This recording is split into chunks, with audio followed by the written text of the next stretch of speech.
ক্যাচাল একটা শেষ না হইতে হইতেই আর একটা লাইগা গেছে। গত কয়েকদিন আগে টরন্টোগামী একটা ফ্লাইট যে ইতালিতে আটকা পড়ছিল রিফুয়েলিংয়ের জন্য, পরে 35 ঘন্টা পরে ছাড়ছিল মনে হয় বাংলাদেশ বিমানের একটা ফ্লাইট। তো এই ঝামেলা শেষ না হইতে হইতে এখন শুনতেছি যে নেপালে আর একটা আটকাই গেছে, কি যান্ত্রিক ত্রুটি। ঠিক আছে, তো বিমানের এসব যান্ত্রিক ত্রুটি বা এইসব ত্রুটি কই থেকে আসে এগুলা? মানে ওরা কি আগে চেক করে না, বা আগে কি এগুলো ভালো করে দেখা হয় না?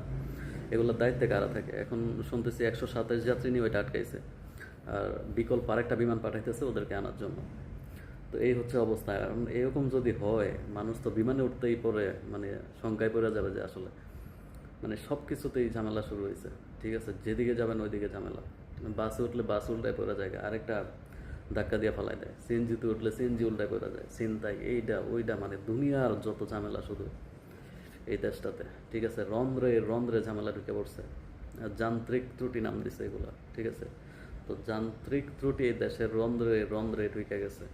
দেশের এমন কোনো সিস্টেম, এমন কোনো খাত, এমন কোনো মন্ত্রণালয়, এমন কোনো জায়গা, এমন কোনো মানে কি বলে এগুলো প্রতিষ্ঠান নাই যেগুলাতে যান্ত্রিক ত্রুটি নাই। প্রত্যেকটা জায়গাতে যান্ত্রিক ত্রুটি ঢুইকা ঢুইকা পড়ছে। এই হচ্ছে অবস্থা। মানুষ বিমানে যাবে, একটু এদিক সেদিক যাবে, ওইটাতেও আর শান্তি নাই। এখন ওইটাতেও যান্ত্রিক ত্রুটি ঢুইকা পড়ছে।